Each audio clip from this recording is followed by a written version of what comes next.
बिस्मिल्लाहिर्रहमानिर्रहीम अस्सलाम वालेकुम good morning to all of you नाज़रीन की आयो उम्मीद कयां थी त तव्हां सभु ठीक ठाक हूंदा ख़ुशि हूंदो ख़ैर आफ़ियत सां हूंदा ऐं अल्लाह करे जिते रहो खिलंदा मुस्कुराईंदा रहो हमेशह शादो आबाद रहो पंहिंजे प्यारनि सां ॿारनि सां दोस्तनि ऐं यारनि सां हमेशह ईअं ई ज़िंदगीअ जो लुत्फ़ माणींदा रहो मज़ा माणींदा रहो अल्लाह करे हर ग़म हर तकलीफ़ तव्हां खां दूर रहे इन ई दुआ सां सबाबड़ो हमेशह पंहिंजे प्रोग्राम जी कंदी आहे शुरूआत में दुआ लाज़मी आहे सभिनी जे लाइ कजे जीअं असीं सिर्फ़ु पंहिंजे लाइ सोचींदा आहियूं पंहिंजे पाण लाइ दुआ कंदा आहियूं त इहो अमल सही न आहे सो सभिनी खे पंहिंजी दुआनि में यादि कयो ऐं दुआ हिकिड़ो अहिड़ो वाहिद दर आहे जेको कंहिंजी बि मुश्किल किथे बि कंहिं बि वक़्तु आसान करे सघे थी दुआ रद्द न थींदी आहे बल्कि दुआ सेव कई वेंदी आहे अल्लाह पाक वटि इहा असांजो जेको इहो अमल आहे जेको असीं केतिरा ई दफ़ा सम्झंदा आहियूं त असांजी दुआ क़बूल नाहे थींदी पर इहा क़बूल नाहे थींदी इहा बल्कि सेव रखी वेंदी आहे उन वक़्त जे लाइ जेको वक़्तु असांजे लाइ इंसाननि लाइ बहितरीनु हुजे थो या बहितरु हुजे थो उन में उहा दुआ ज़रूरु क़बूल थींदी आहे सो पंहिंजे लाइ दुआ कयो ॿियनि लाइ दुआ कयो ऐं दुआ सां ज़िंदगियूं चेंज थींदी असीं बि ॾिठियूं आहिनि तव्हां बि ॾिठियूं हूंदियूं सो मौसम बि इंजॉय कयो मौसम वञण वारी आहे बल्कि मां त चवंदमि त ॾींहं जो हाणे असां वटि गर्मी थी वई आहे ख़ासि करे कराची जे माण्हुनि लाइ जेको सिंध जो हब आहे कराची दिलि आहे सिंध जी उते हाणे गर्मीअ जो सीज़न स्टार्ट थी वियो आहे सो गर्मी अची वई आहे ऐं गर्मी हाणे जल्दी न वेंदी गुज़िरियल साल वारी गर्मी ई असां खां नाहे विसरी सो हाणे वरी नई सीज़न गर्मी जी स्टार्ट थी वई आहे अच्छा गर्मी हुजे सर्दी हुजे इवेंट मौक़ा नाहिनि बीहंदा वक़्तु नाहे बीहंदो वक़्तु गुज़रंदो वेंदो आहे ईअं ई असीं खोड़ सारियूं शयूं ॾिसूं था त असांजी ज़िंदगियुनि में चेंजिंग नाहे बीहंदी हमेशह वक़्त सां असांजी ज़िंदगी चेंज थींदी रहे थी मौक़िया दस्तूर असां वटि ईंदा रहनि था ऐं जॾहिं असीं ॻाल्हि कंदा आहियूं पंहिंजे सिंध जी मौसम चेंज थी वई आहे पर असांजूं तहज़ीबूं असांजूं रिवायतूं असांजो कल्चर कॾहिं बि चेंज नथो थी सघे न ई थी सघंदो न ई इन में का गुंजाइश आहे चेंज करण जी छो त सिंध सूफ़ियुनि जी धरती आहे सिंध अमुन पसंद धरती आहे सिंध महिमान नवाज़ धरती आहे भाईचारे जो दर्स ॾियण वारी धरती सिंध आहे अच्छा सिंध खे सूफ़ियुनि जी धरती चयो वेंदो आहे सूफ़ी बुज़ुर्ग खोड़ सारा आया ऐं हिन दुनिया मां विया पर अॼु ॾींहं ताईं असीं उन्हनि जो नालो वठूं था उन्हनि जो ॾिनल पैगाम असीं बार बार वरजायूं था उन्हनि जे पैगाम खे असीं आम करण जी कोशिशि कंदा आहियूं पंहिंजे लफ़्ज़नि में खोड़ सारा अहिड़ा बुज़ुर्ग असांजी सिंध धरती ते गुज़रिया आहिनि जेके लाजवाब आहिनि सिर्फ़ु नेशनली न बल्कि internationally overall in the world उन्हनि जो नालो फेमस आहे जीअं हिकिड़ो बुज़ुर्ग बहितरीनु बुज़ुर्ग नामियारो बुज़ुर्ग जंहिंजो नालो वठण मां वञा पई पर उनखां पहिरीं उन्हनि जी थोरी तारीफ़ मां ज़रूरु कंदमि उन्हनि जे वॾनि जो तालुक़ु अफ़गानिस्तान सां हो ऐं पोइ हू माइग्रेट करे सिंध आया उनखां पोइ हिते ई तालीम वरिताऊं जलाली हुआ पंहिंजो दर्स हमेशह आम रखियाऊं पंहिंजो दरवाज़ो हमेशह खुलियल रखियाऊं ऐं हमेशह इहो दर्स ॾिनऊं त इंसानियत humanity first of all humanity अगरि कंहिं में इंसानियत नाहे त उहो इंसान ई नाहे ऐं इहो दर्स उन्हनि खे किथां मिलियो असांखे इहो सोचणु ऐं सम्झण जो असांखे इहा कोशिशि करणु खपे त असीं इहो ॾिसूं त इहो दर्स जेको इंसानियत जो दर्स आहे बेसिकली जेकी असां मां इंसानियत शायदि ख़तमु थींदी पई वञे या ख़तमु थी बि चुकी आहे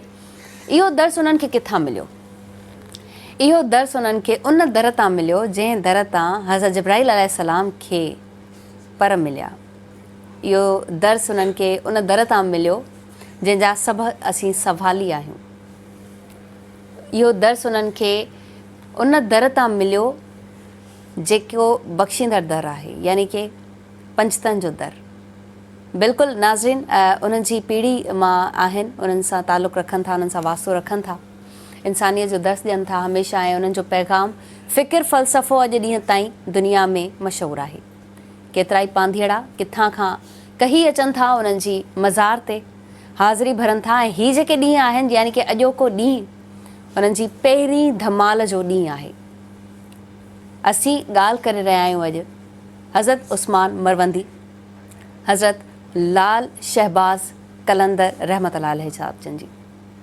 हज़रत लाल शहबाज़ कलंदर जो अॼु पहिरियों उर्स जो ॾींहुं आहे, धमाल जो ॾींहुं आहे। केतिरा ई पांधीअड़ा केतिरनि ई शहरनि मां अची पहुचंदा, सभु पंहिंजा ॾुख तकलीफ़ूं दर्द ग़म अची उन्हनि जे दर ते रखी छॾींदा आहिनि ऐं कोशिशि कंदा आहिनि त असीं पंहिंजे पाण खे इन शइ में इन्वॉल्व करे छॾियूं जेको हुननि जो फ़िक्र ऐं फ़लसफ़ो आहे उनखे सम्झूं। न सिर्फ़ु धमाल हलंदी, हुते फ़िक्र हलंदो आहे, हुते ज़िक्र हलंदो आहे, हुते अक़ीदत ऐं एतिराम जो दर्स हलंदो आहे। ऐं असांजो सक़ाफ़त खातो, सिंध हुकूमत जो सक़ाफ़त खातो बहितरीनु कमु करे रहियो आहे। बहितरीनु इनिशिएटिव हमेशह पहिरियां खां बहितरी आणण जी कोशिशि कई वई आहे। हिन दफ़े बि कॉन्फ्रेंस मुनक़िद कई वई आहे, राग रंग जी महफ़िल मौसीक़ी मुनक़िद कई वई आहे। खोड़ सारा कवाल, खोड़ सारा उते राग ॻाईंदड़ ईंदा ऐं भेटा पेश कंदा। ऐं इन खां अलावा जेकी दर्स जी महफ़िल आहे उहा बि थींदी। ऑडिटोरियम फुल आहे, ऑडिटोरियम में बि खोड़ सारियूं शयूं मुनक़िद कई वियूं आहिनि। ऐं हिन दफ़े ख़ासि करे कल्चर डिपार्टमेंट इहो बि कमु कयो आहे त हुते स्टॉल्स लॻाया विया आहिनि किताबुनि जा, जंहिंजी ज़रूरत आहे, वक़्त जी ज़रूरत आहे किताब पढ़णु, जेको असीं शायदि छॾे ॾिनो आहे, पोइते करे छॾियो आहे। किताब जा स्टॉल्स लॻाया विया आहिनि, ज्वेलरी आहे, खोड़ सारियूं असांजियूं सक़ाफ़ती शयूं आहिनि जेके रिलेट कनि थियूं असांजी सिंध सां, उन्हनि खे उजागर कयो वियो आहे। स्टॉल्स लॻाया विया आहिनि, माण्हू घुमंदा फिरंदा मज़ो कंदा। ऐं उन खां पोइ जेकी रोशनी गुंबद ते कई वई आहे ऐं मज़ार खे सजायो वियो आहे, उहे चार चंड लॻाए छॾे थी हिन ख़ुशीअ में। सो असीं ॻाल्हि कंदासीं अॼु कलंदर लाल शहबाज़ जे मेले जे हवाले सां, उर्स जे हवाले सां। कलंदर लाल शहबाज़ जो उर्स सिर्फ़ु हिकु चवंदा आहिनि त मज़हबी मौक़ो न आहे, बल्कि इश्क़ मोहब्बत रूहानियत जो हक़ीक़ी दर्स आहे ऐं इन सां गॾोगॾु इंसानियत जो दर्स आहे। ऐं अॼु असीं इन ॻाल्हि ते बि गौर फ़िक्र कंदासीं त धमाल छा सिर्फ़ु धमाल आहे ऐं असीं जेको ॾिसंदा आहियूं ॿुधंदा आहियूं, या इन में बि को सबक़ु लिकियलु आहे जेको असांखे ॻोल्हण जी सम्झण जी ज़रूरत आहे। असीं पंहिंजे महिमाननि सां इन हवाले सां खोड़ सारियूं कंदासीं कचहरियूं, खोड़ सारियूं कंदासीं ॻाल्हियूं। नाज़रीन, वक़्तु थियो आहे नंढड़े ब्रेक जो। ब्रेक था वठूं ऐं वापसि अची करे तव्हांखे मां पंहिंजे महिमाननि सां बि मिलाईंदमि। वेलकम बैक नाज़रीन, welcome back in morning with आवाज़। ही प्रोग्राम तव्हां ॾिसी रहिया आहियो लाइव आवाज़ टीवी ते। असांजा स्पॉन्सर आहिनि टपाल मेज़बान, सिंध की नंबर 1 चाय। टपाल मेज़बान जश्न जमालो टीवी शो में अब आप मिल सकते हैं अपने favourite game show host Zuheb Chandio और राजा मेमन से। टपाल मेज़बान जश्न जमालो टीवी शो में अब आपके साथ होंगे आपके फेवरेट टिकटॉकर्स भी और आपके फेवरेट सिंधी सिंगर्स भी। सो पीते रहें टपाल मेज़बान, सिंध की शान। नाज़रीन, जी त मूं ॻाल्हि कई त अॼु हज़रत कलंदर लाल शहबाज़ रहमतुल्लाह अलैह जन ते ॻाल्हाईंदासीं। असीं उन्हनि जे उर्स मुबारक ते ॻाल्हाईंदासीं। थोरो उर्स मुबारक लाइ हिकु भेरो ॿीहर मां ॻाल्हाइणु चाहींदमि, छो त उर्स जूं जेके तक़रीबूं आहिनि असीं उहे ॿुधंदा आहियूं, कंहिंखे त ॾिठियूं बि हूंदियूं ऐं कोई वेंदो बि आहे। खोड़ सारा पांधीअड़ा पहिरें ॾींहुं जॉइन न करे सघनि त ॿिए ॾींहुं वेंदा आहिनि, या वरी टें ॾींहुं लाज़मी हाज़िरी भरणु वेंदा आहिनि। सखी लाल शहबाज़ कलंदर जन जो जलवो ऐं उन्हनि जी कावड़ ग़म गुस्सो इलाही फेमस आहे। ऐं चवंदा आहिनि जॾहिं उन्हनि जो हिकिड़ो वाक़ियो बि तमामु फेमस आहे जेको पंहिंजे फ़क़ीर खे सॾु कंदा आहिनि ऐं उहो खोड़ सारो वाक़ियो मशहूरु आहे ऐं उते ऊंधो शहर इन हवाले सां फेमस आहे। माण्हू उहे सभु शयूं ॾिसणु वेंदा आहिनि, लाल बाग ॾिसणु वेंदा आहिनि। उते खोड़ सारियूं अहिड़ियूं असांखे निशानियूं मिलनि थियूं जिन ते गौर करण जी ज़रूरत आहे। ऐं ख़ासि करे असीं पंहिंजी यूथ खे, असीं पंहिंजे ॿारनि खे न आहियूं ॿुधाईंदा त ही मेला, ही उर्स असांखे सबक़ु कहिड़ो ॾियनि पिया, असांखे दर्स कहिड़ो ॾियनि पिया। छा असांजे ॿार खे ख़बर आहे त उर्स हूंदो छा आहे? छा असांजे ॿार खे इहा ख़बर आहे त हज़रत कलंदर लाल शहबाज़ कहिड़ी हैसियत रखनि था?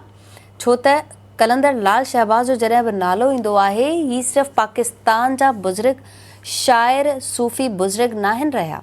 चवंदा आहिनि शाइरी बि कंदा हुआ, पर ही सिर्फ़ु पाकिस्तान ताईं महदूद न आहिनि। पाकिस्तान न सिर्फ़ु इंटरनेशनली पूरी दुनिया इन्हनि खे सुञाणे थी, पूरी दुनिया अक़ीदत सां इन्हनि ॾे अचे थी, हाज़िरी भरे थी।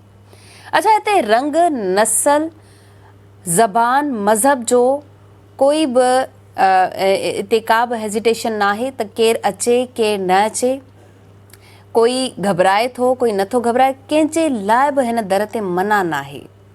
कलंदर लाल शहबाज़ जो दर सभिनी लाइ खुलियल आहे ऐं सभु अचनि था, पंहिंजूं अक़ीदतूं खणी करे अचनि था। खोड़ सारा माण्हू पंहिंजूं बासूं खणी करे ईंदा आहिनि, कंहिंजूं बासूं पूरियूं थी वेंदियूं आहिनि, कोई वरी बास ॾियणु ईंदो आहे। ॾिसंदा आहियूं त असीं उते केतिरा माण्हू झूमनि था, पंहिंजी रमज़ में वेठा हूंदा आहिनि, उन्हनि खे ख़बर नाहे हूंदी त असीं कीअं किथे खां आया आहियूं ऐं हिते अची वेही रहिया आहियूं। बिल्कुलु धमाल जी जॾहिं असीं ॻाल्हि कंदा आहियूं त धमाल छा सिर्फ़ु धमाल आहे? धमाल ते जेको रक़्स थिए पियो उहो आहे छा बेसिकली, उन ते बि गौर करण जी ज़रूरत आहे। रक़्स हूअं त ॾुख में बि थिए थो, ख़ुशी में बि थिए थो, पर जेके माण्हू पंहिंजी दुनिया में मगन हूंदा आहिनि, पंहिंजे पाण में रहण जी कोशिशि कंदा आहिनि ऐं रहंदा बि आहिनि, दुनिया खां कटिजी वेंदा आहिनि, कंहिंजी ॻाल्हि न ॿुधंदा आहिनि, न सम्झंदा आहिनि। ऐं जॾहिं वरी उर्स ते अचनि था ऐं धमाल जो आवाज़ु, डफ जो आवाज़ु, डफली जो आवाज़ु उन्हनि जे कन ते पवे थो, हू कीअं झूमनि था, कीअं रक़्स कनि था, कीअं पंहिंजे मौज में वही वञनि था। ऐं उन खां पोइ धमाल खां पोइ हू उन ई कैफ़ियत में अची वञनि था जीअं हू आम कैफ़ियत में हूंदा आहिनि।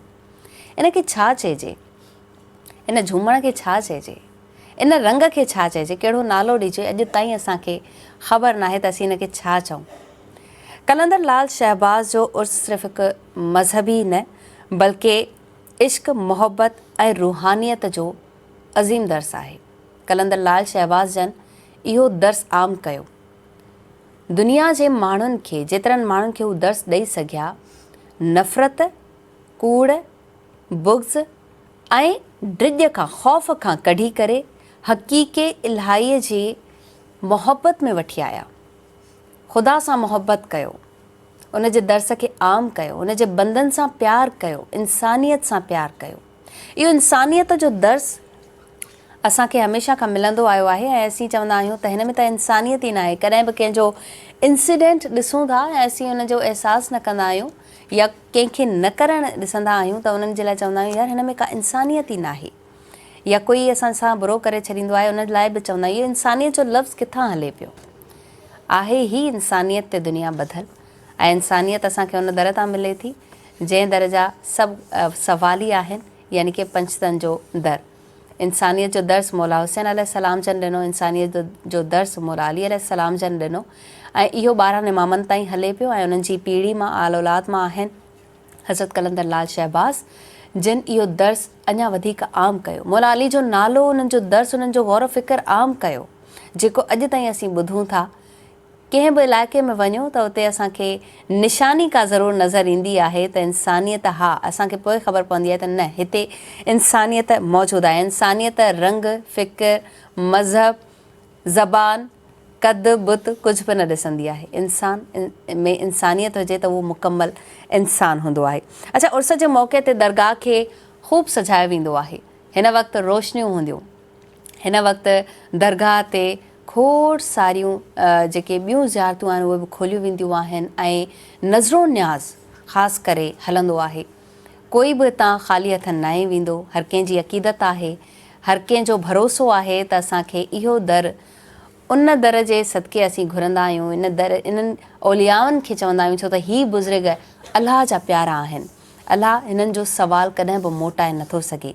इन्हनि खे असीं रिक्वेस्ट कंदा आहियूं वञी करे त तव्हां अलाह ताईं असांजो हिकिड़ो इहो नंढिड़ो अर्ज़ु पहुचायो त जीअं असांजी हीअ दुआ क़बूलु थिए। कलंदर लाल शहबाज़ जी अॼु खां वठी धमाल शुरू थींदी, जेका मग़रिब खां पोइ जीअं डेट असांजी सिंधी तारीख़ चेंज थींदी आहे, वक़्तु चेंज थींदो आहे, उन खां पोइ धमाल स्टार्ट थी वेंदी। माण्हू पंहिंजा ॾुख, दर्द, तकलीफ़ूं ऐं खोड़ सारा जेके ग़म आहिनि उहे हिन दर ते फिटो करे नवां थी करे हिन दर खां पोइ वेंदा ऐं पंहिंजे लाइ बि खोड़ सारियूं दुआऊं कंदा। वरी उहा ई ॻाल्हि अची वई त ॿियनि जे लाइ बि दुआऊं कंदा। जीअं असीं बि न वञी सघिया आहियूं, अगरि तव्हां नथा वञी सघो त तव्हां हिते ई वेही करे गौर करे सघो था, पंहिंजे ॿारनि खे ॿुधाए सघो था त कंहिंजो उर्स छो मल्हायो पियो वञे, हीअ असांखे कहिड़ो दर्स ॾेई रहिया आहिनि असांजा बुज़ुर्ग, असांजा औलिया, छो त सिंध सूफ़ियुनि जी धरती आहे। सो असीं पंहिंजे ॿारनि खे वेही ॿुधायूं त इहा बि हिकिड़ी वॾी तबलीग थींदी।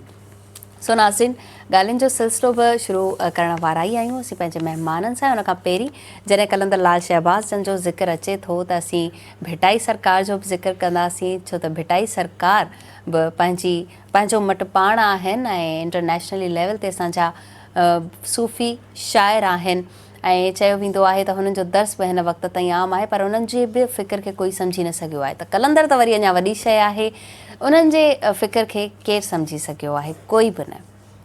इन्हनि में कुझु लिकल शयूं, कुझु लिकल राज़ आहिनि जिन खे चयो वियो आहे त लिकल ई ॾियो त बहितरु आहे। हुननि जूं निशानियूं असांखे मिलंदियूं रहंदियूं, पर आम इंसान इन ते गौर नाहे कंदो। सो अॼु असीं पंहिंजे महिमाननि खां पुछंदासीं त इन ॻाल्हि ते जेकी असीं करे रहिया आहियूं, जेको उर्स थी रहियो आहे, जेकी असीं बि वञी रहिया आहियूं, उन तबलीग में हिसो था वठूं, या कल्चर डिपार्टमेंट जेतिरो कमु करे रहियो आहे इन्हनि सभिनी हस्तियुनि जे लाइ, ऐं थींदो पियो अचे, सालों साल थींदो पियो अचे ऐं अॻियां बि इनशाअल्लाह इहो जारी रहंदो। इन खे अॻियां वठी हलणु केतिरो ज़रूरी आहे, इन मां असां सभिनी खे सबक़ छा पियो मिले? सो नंढड़े ब्रेक खां पोइ वापसि था अचूं। Welcome back in morning with आवाज़। ही प्रोग्राम ॾिसी रहियो तव्हां लाइव आवाज़ टीवी ते। असांजा स्पॉन्सर आहिनि टपाल मेज़बान, सिंध की नंबर 1 चाय। टपाल मेज़बान जश्न जमालो गेम शो में अब आप मिल सकते हैं अपने favourite game show host Zoeb Chandio और राजा मेमन से। टपाल मेज़बान जश्न जमालो गेम शो में अब आपके साथ होंगे आपके फेवरेट टिकटॉकर्स भी और आपके फेवरेट सिंधी सिंगर्स भी। सो पीते रहें टपाल मेज़बान, सिंध की शान। जी नाज़रीन, महिमाननि सां तव्हांखे मिलाइण जो वक़्तु अची वियो आहे। बहितरीन महिमान, बहितरीन स्पीकर्स अॼु असां सां गॾु मौजूदु आहिनि ऐं गॾोगॾु हिननि जो खोड़ सारो कंट्रीब्यूट आहे सिंधी लैंग्वेज में ऐं खोड़ सारियूं अॼु इन्हनि सां असीं ॻाल्हियूं कंदासीं।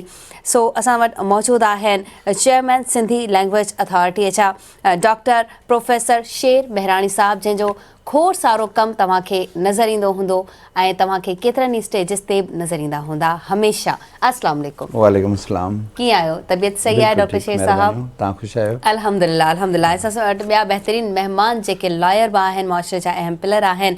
गॾोगॾु हिननि हिकिड़ो किताब बि लिखियो आहे ऐं प्रेसिडेंट आहिनि SGA कराची। एबी लाशारी साहब असां सां मौजूदु आहिनि। अस्सलाम वालेकुम एबी साहब। वालेकुम अस्सलाम वरहमतुल्लाह। बिल्कुलु ठीकु, अल्लाह जो करम। तव्हां ॿुधायो? अल्हम्दुलिल्लाह। काफ़ी टाइम खां पोइ तव्हांजो अचणु थियो आहे, भला छो एतिरी मसरूफ़ियत? बसि जंहिं वक़्तु बि तव्हां घुरायो असां हले आयासीं। बहितरीन। अच्छा, असीं डॉक्टर प्रोफेसर साहब शेर साहब जन खां ज़रूरु असीं अॼु जे बारे में पुछंदासीं। धमाल हले पई, मेलो हले पियो, मेला इहे हलंदा रहंदा। सो सभ खां पहिरीं असीं डॉक्टर शेर मेहराणी खां शुरूआति कंदासीं। तव्हां छा चवणु चाहींदा? अॼु खां उर्स मुबारक शुरू थिए पियो, कुझु लफ़्ज़ अॼु जे बारे में। सभिनी खां पहिरियों तव्हांजी महिरबानी जो हिकिड़े अहम, बल्कि सिंध जी सकाफ़त चऊं, तारीख़ चऊं, तहज़ीब चऊं, उन जे हवाले सां कलंदर लाल शहबाज़ जो तमामु वॾो कंट्रीब्यूशन आहे। उन जे हवाले सां तव्हां ही प्रोग्राम रखियो आहे, तव्हांजी महिरबानी। असल में छा आहे त लाल शहबाज़ कलंदर जेको अॼु खां तक़रीबन 800 साल अॻु सिंध आयो हुयो, हालांकि हुनजी उमिरि जो वॾो हिसो ॿियनि मुल्कनि में गुज़रियो आहे। लॻभॻि 100 सालनि जो हुयो जॾहिं हू हिते सिंध अचे थो। पर सिंध हुनखे उहो मान ॾिनो, उहा मोहबत ॾिनी ऐं हुन बि सिंध सां प्यारु कयो, सिंध जे माण्हुनि सां प्यारु कयो, मोहबत कई ऐं अमन जो पैगाम आम कयो, प्यार जो पैगाम आम कयो, तसौफ़ जो पैगाम आम कयो। त अॼु समूरी दुनिया में लाल शहबाज़ कलंदर जी जेका सुञाण आहे उहा सिंधड़ी दा शहबाज़ आहे, उहा सेवण दा शहबाज़ कलंदर आहे। हुनजी जेका पहिरीं सुञाण आहे उहा ॼण त हाणे उहा सुञाण ई न रही आहे। हिन धरती हुनखे सुञाण ॾिनी आहे, हिन धरती हुनखे प्यारु ॾिनो आहे, हुन बि साॻियो ई प्यारु हिन धरतीअ खे ॾिनो आहे। ऐं अॼु जीअं लतीफ़ साईं चयो त सारी राति सुभान जागी जिन यादि कयो, उनजी अब्दुल लतीफ़ चए मिटीअ लधो मान, कोड़े कनि सलाम अचो आगाह हुनजे। त अॼु वञी ॾिसो त हज़ारे लखे माण्हू आहिनि उन धरती ते खे सलाम करणु आया आहिनि, छाकाणि त हुननि जो पोरियो आहे, हुननि जी रियाज़त आहे, हुननि जी मोहबत आहे। हुन मोहबत जे तुफ़ैल सिंध खे एतिरो मान ॾिनो आहे, दुनिया खे एतिरो मान ॾिनो आहे जो अॼु सॼी दुनिया में हिकु त यादि कयो थो वञे ऐं आहे लतीफ़ साईं जिन बैत जी तस्वीर जी त सारी राति सुभान जागी जिन यादि कयो, जिन सुभान खे जागी करे यादि कयो आहे त उन्हनि जी पोइ मिटी मान बि लहे थी, धरती बि उन्हनि खे दान ॾिए थी ऐं माण्हू बि उन्हनि सां प्यारु कनि था। अमन जो पैगाम आहे, प्यार जो पैगाम आहे ऐं दमादम मस्तु कलंदर आहे। दमादम मस्तु कलंदर आहे। ए बी साहब, कलंदर लाल शहबाज़ जे हवाले सां कुझु लफ़्ज़ छा चवंदा? हज़रत शहबाज़ कलंदर जंहिंजो असुलु नालो उस्मान मरवंदी आहे, हू जेको दुनिया जूं उन वक़्त में जेके वॾियूं ताक़तूं हुयूं फारस, ही अॼुकल्ह जेको आज़रबाईजान मुल्क आहे उन सां साईं जन जो वास्तो हुयो, लेकिन उतां जॾहिं ही सिंध में आया ऐं सिंध अमन जी धरती ऐं हुनखे हुन पंहिंजो कयो, जीअं आउं डॉक्टर साहब जी ॻाल्हि खे वरजाईंदुसि त सिंध में जेको बि अचे थो सिंध जो थी वञे थो, सिंध हुनखे एॾी वॾी इज़त ॾिए थी जो पूरी दुनिया में हुनजी जेका असुलु पहचान आहे उहा ख़तमु थी वञे थी ऐं हिकिड़ी नई उन में जेका आहे सो हिकिड़ी माना रोशनी सां उहो माण्हू अॻिते अचे थो। ईअं ई हज़रत उस्मान मरवंदी जॾहिं हिते आया त ऐं सिंध जा थी विया, जीअं साईं जन चयो त 100 साल माना पूरी ज़िंदगी ॿिए पासे गुज़ारियूं, लेकिन सिंध में जेको वक़्तु आहे हिते थोरो वक़्तु ई गुज़ारियूं पर उहो एॾो मुहबत भरियो हुयो ऐं सिंध जी मिटी आहे ई मुहबत जी मिटी ऐं जेको मुहबत जी मिटी में मिली थो वञे त अमर थियो वञे। ऐं इन अॼु साईं लाल शहबाज़ कलंदर जे ॾींहं जे हवाले सां मां उन्हनि माण्हुनि खे इहो मैसेज ॾींदुसि जेके हिते नसल दर नसल रही करे बि पंहिंजे पाण खे अञा ताईं पनाहगीर सॾाइनि था, उन्हनि खे मुंहिंजो इहो पैगाम आहे त उहो साईं शहबाज़ कलंदर खे ॾिसनि त हू जॾहिं सिंध में आया, सिंध जा थिया त पूरी दुनिया में उनजो नालो थी वियो ऐं हू बि पंहिंजे पाण खे घुरिजे त हिन मिटी में पाण खे मिलाए छॾनि ऐं सिंधी सॾाइण ते फ़ख्रु महसूसु कनि। वाह, बहितरीन। इहो त तव्हां एबी लाशरी साहब हिकिड़ो मैसेज बि ॾेई छॾियो। एज़ अ लॉयर बि तव्हां ॻाल्हाए विया ऐं सिंध धरती खे जेकी भेटा पेश करण जी ॻाल्हि आहे तव्हां वाकई में सही कई, छो त केतिरा ई सूफ़ी केतिरा ई बुज़ुर्ग सिंध धरती जा आहिनि ऐं हिते ई आया, हिते ई रहिजी विया ऐं हितां जो ई नालो रोशन कयो। मां प्रोफेसर डॉक्टर शेर साहब जन खां ज़रूरु इहो पुछणु चाहींदमि त केतिरो ज़रूरी आहे जेको सिंध जो माण्हू आयो पाण खे सिंधी सॾाए, जॾहिं त असीं ॿियनि बुज़ुर्गनि खे बि ॾिसूं पिया धरतीअ ते असांजे हिते हिन वक़्त ताईं आहिनि पर शायदि हितां जो तालुक़ बि केतिरनि ई बुज़ुर्गनि जो हितां जो न हुजे। सो वठंदासीं नासिन नंढिड़ो ब्रेक खां पोइ अची करे इन सवाल जो जवाबु मां शेर साहब जन खां वठंदमि। जी नासिन, भली कार हिकु बार ॿीहर मॉर्निंग विथ आवाज़ प्रोग्राम में असांजे प्रोग्राम जा स्पॉन्सर आहिनि टपाल मेज़बान सिंध की नंबर 1 चाय, टपाल मेज़बान जश्न जमालो टीवी शो में अब आप मिल सकते हैं अपने favourite game show host Suhaib Chande और राजा मेमन से। टपाल मेज़बान जश्न जमालो टीवी शो में अब आपके साथ होंगे आपके फेवरेट टिकटॉकर्स भी और आपके फेवरेट सिंधी सिंगर्स भी। सो पीते रहें टपाल मेज़बान सिंध की शान। डॉक्टर शेर मेहराणी खां मां सवाल कयो हुयो त जीअं ई असीं कंहिं शइ खे घुरूं था त हीअ असांजो हक़ आहे, पोइ छा असांखे उहा शइ हासिलु एतिरी जल्दी थी वेंदी? जीअं अॼुकल्ह हिकिड़ो ॾाढो सुठो माण्हुनि हिकिड़ो तमाशो करे छॾियो आहे त हा असांखे कराची खपे, कराची सिंध जो हिसो आहे, हमेशह रहंदो, इहो असीं केतिरा दफ़ा ॿुधाए चुका आहियूं ऐं ॿुधाईंदा पिया वञूं। असांखे डॉक्टर शेर साहब इन्हनि बुज़ुर्गनि खां कहिड़ी सिख्या मिले थी, औलियाउनि खां कहिड़ी सिख्या मिले थी जेके सिंध धरतीअ ते आया ऐं हितां जा ई थी रही विया? ॾिसो, जंहिं धरती जो तव्हां पाणी पियो था, जंहिं धरती जो तव्हां अनाज खाओ था, जंहिं धरती ते तव्हां रहो था, जंहिं लतीफ़ साईं चयो त आंगुर जेॾा पेरड़ा धरतीअ मंझि धरियाम, जिते जनब जेॾीअं ॻारा जित गरियाम, सही साह सरियाम सही राहत रूह जी।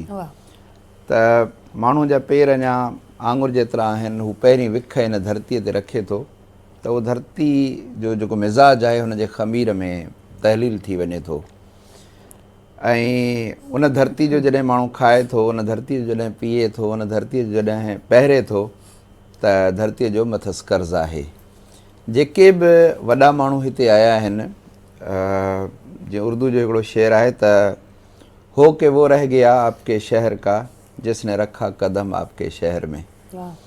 त उहो जॾहिं माण्हू अचे थो त ऐं धरती खेसि भलीकार बि चए थी, जीअं में जायूं थी ॾिए, त उनजो बि मथसि कर्ज़ु आहे ऐं उहो माण्हू यकीनन धरती जो कर्ज़ु त माण्हू चुकाए कोन थो सघे, लाहे कोन थो सघे।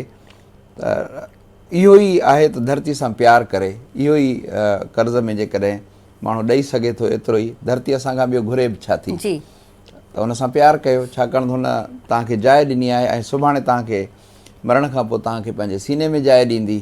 अॼु तव्हांखे पंहिंजे मथां हुन जाइ ॾिनी आहे। त जेके बि वॾा माण्हू हुआ उहे जंहिं बि ॾेह में विया आहिनि, उहो रुॻो सिंध जी ॻाल्हि कोन्हे का, जी जंहिं बि ॾेह में विया आहिनि उहे पोइ उन ॾेह सां प्यारु कनि था, छाकाणि त उहो ॾेह संदन सुञाण बणिजी थो वञे। त हिते बि जीअं शाह साईं जा वॾा शाह अब्दुल लतीफ़ भिटाई जा वॾा हिते आया, जी त शाह लतीफ़ जी समूरी शाइरी तव्हां पढ़ी ॾिसो त ईअं आउं त चवंदा त शाह लतीफ़ जी समूरी शाइरी ॼण त सिंध जो इंसाइक्लोपीडिया आहे।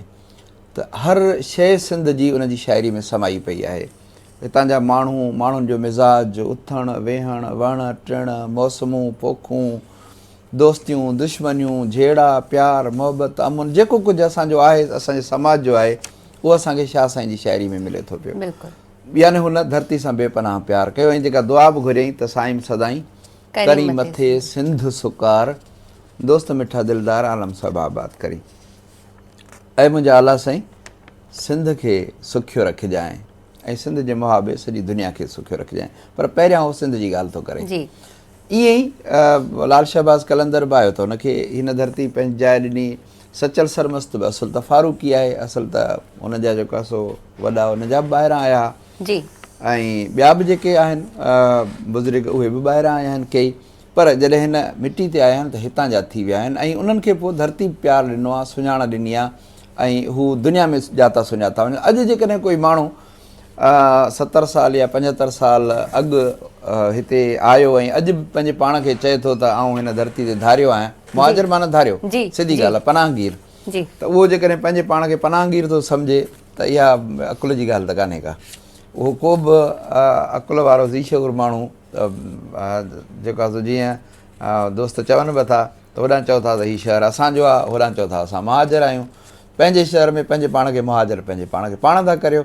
इहा त हिकिड़ी मज़ाक़ आहे खे खिल जोगी ॻाल्हि थी थी वञे। पंहिंजो शहर आहे, शहर सां प्यारु कयो, शहर जे माण्हुनि सां प्यारु कयो। हीउ शहर जंहिं सूबे में आहे, जंहिं खिते में आहे, उन खिते सां प्यारु कयो।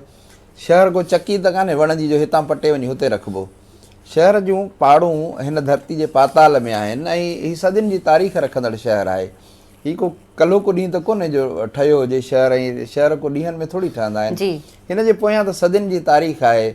माए कोलाची ऐं अञा बि वञी अॻिते ॾिसो, बल्कि ऐं जेकॾहिं अञा बि तारीख़ खे ऐं एंथ्रोपोलॉजी खे, हिस्टोग्राफी खे पोइ हिते खणी वञा त हिन समूरी काइनात में जेकॾहिं धरती पहिरियां ज़ाहिर थी आहे त उहो कारुंझर आहे।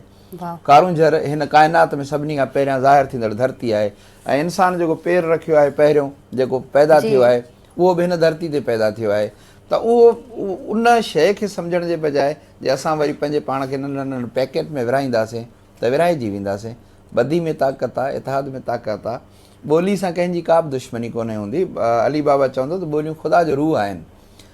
असां कहिड़ी बि ॿोली ॻाल्हायूं, असांखे सभिनी ॿोलियुनि सां प्यारु आहे। ऐं इन जे तो फेल इन जे भाङे में असां बि चऊं था त असांजी ॿोली सां प्यारु कयो वञे, छाकाणि त असां बि हिकिड़ो जेको आहे सो अहिड़ो जीन आहियूं जेको अलॻि हिकिड़ी सुञाणत रखे थो, पर हू पंहिंजी धरती सां प्यारु करे थो। त असां चाहियूं था त हर कंहिं माण्हू खे हिन धरती सां, हिन आसमान सां, फितरत सां प्यारु करणु खपे। सुभाणे जीअं अंग्रेज़ हिकिड़े शाइर चयो त डस्ट क्लेम्स डस्ट, सुभाणे हर कंहिंखे मिटी मिटी थी वञिणो आहे। जेसीं ताईं आहियूं हिन मिटी सां प्यारु कयूं। बहितरीनु शेर साहब, बहितरीनु तव्हां डिफाइन कयो आहे बि साहब। असीं अलॻि सुञाणप रखूं था, तंहिं करे ई माण्हुनि खे शायदि असीं हज़म नथा थियूं। एज़ अ लॉयर तव्हां छा चवंदा त असांखे पंहिंजी धरतीअ खे कीअं बचाइणु खपे? वरी असांखे बुज़ुर्गनि जो मैसेज बि यादि रखिणो आहे। जी हाँ जी बिल्कुलु। हीअ जेका सरज़मीन सिंध आहे, हीअ जेकॾहिं असां तारीख़ में ॾिसूं था त सभ खां पहिरियों इंसान जी जेका रहणी कहणी आहे उहा हिन सरज़मीन सिंध में थी आहे। इहा का हवाई ॻाल्हि न पियो कयां, बल्कि सोशियोलॉजिकल पर्सपेक्टिव में इहा शइ साबित आहे। छो जो आम तौर ते इहो चयो वेंदो आहे त हाणे वारो जेको हीउ इंसानु आहे 10-12 हज़ार साल पहिरियों हिन धरती ते रहणु करणु सिखियो आहे। पहिरियों हंटिंग एंड गैदरिंग सोसाइटी वग़ैरह, लेकिन पहिरियों दफ़ो जेको हो हिकिड़ो ॻोठ ठाहे वेठो या हिकिड़ो ग्रुप ठाहे वेठो, उहो हिन धरती में उन जा आसार असां ईअं था ॾिसूं जो 8000 साल रहणी कहणी के थिया आहिनि। ऐं 7000 साल पुराणा असां वटि आसार मौजूदु आहिनि। सही। त इंसान हिते ई पंहिंजे पाण खे जेको आहे सो ही जेका हिकु इंसानियत वारी ख़ूबी आहे जंहिंमें ही जानदार ॿियनि जानदारनि खां मुख़्तलिफ़ थिए थो, उहो सिंध में हुजण जे करे थिए थो।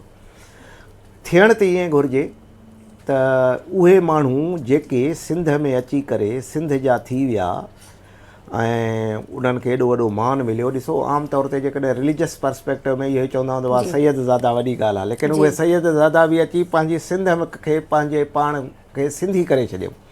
एतिरे क़दुरु जी जीअं शाह अब्दुल लतीफ़ भिटाई साहब जी जेका सिंधी में शाइरी आहे उहा जीअं डॉक्टर साहब चयो त इंसाइक्लोपीडिया आहे हिनजी। त आम तौर ते हिकिड़ो माण्हू बदनसीब जेको हूंदो आहे न जी, उहो कॾहिं बि कंहिं नसीब वारी शइ कंहिं सुठी शइ खे ओन न कंदो आहे। ही एॾो वॾो कल्चर जंहिंजी हज़ारनि सालनि जी तारीख़ आहे, उन कल्चर खे जेकॾहिं को माण्हू एक्सेप्ट नथो करे त उहो उस्ताद बुखारी चवाणी त मुहबत खां मोड़ो या गुंगो या ॿोड़ो या हूंदो निभागो को मोगो गहेलो। वाह। त हिननि लाइ बि इहा ई ॻाल्हि चई सघिजे थी त माना को बि ज़ी शऊर माण्हू पंहिंजे पाण खे ईअं कोन चवंदो त आउं हिन धरती जो पुटु न आहियां या आउं हिन धरती खे विरहाइण थो चाहियां। तव्हां छा पननि ते लकीर कढे जेकॾहिं कोई नवां नक्शा तव्हां ठाहींदव उन सां कुझु न थींदो आहे। फितरत खे काॾे कंदव? बिल्कुलु। फितरत ई हिन धरती खे जेका अज़मत ॾिनी आहे उनखे केरु थो खसे सघे। इन करे असां सिंधी नसीबनि वारा आहियूं। असांजे ख़िलाफ़ु केतिरियूं बि साज़िशूं थियनि ऐं सैकड़े साल माना ईअं सम्झो समय साल गुज़रिया आहिनि साज़िशनि में, उन जे बावजूदि ही धरती क़ाइमु आहे।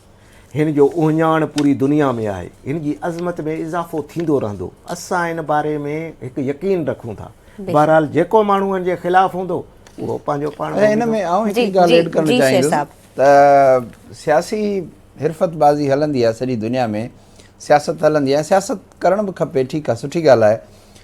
माण्हू सियासत करे पंहिंजा जेको आहे सो पंहिंजे माण्हुनि जी ख़िदमत बि करे सघिजे थो। हिकिड़ी ॻाल्हि सम्झणु खपे असांजे दोस्तनि खे त मुहाजिर उनखे चइबो आहे जेको हिजरत करे। हिजरत यानी हिकिड़ी जाइ छॾे ॿी जाइ ते पहुचे। त मुंहिंजे ख़्याल में हिन वक़्तु को बि मुहाजिर जेकॾहिं हूंदो बि त को 100 सालनि जे हुन में हूंदो, हुननि जे या जेको बि नौजवान नस्ल आहे उन त हिजरत कई कान्हे का। जंहिं हिजरत नाहे कई उहो पंहिंजे पाण खे मुहाजिर छो थो सॾाए? मुहाजिर को एॾो वॾो ख़ूबसूरत टाइटल बि कोन्हे को जंहिंखे माण्हू चए त भई त मुहाजिर त माना धरती धिकाणल आहे न, पंहिंजी धरती छॾियल आहे। त उहो पंहिंजे पाण खे वरी फ़ख़ुर सां चवणु त आउं मुहाजिर आहियां। मुंहिंजे ख़्याल में इहा इनखे थोरो असांजे दोस्तनि खे सोचणु खपे त तव्हां जॾहिं हिजरत ई नाहे कई त मुहाजिर छा जा। त हिन धरती सां प्यारु कयो, हितां जे माण्हुनि सां प्यारु कयो। तव्हांजो जीअणु मरणु उथणु वेहणु हिन धरती सां आहे।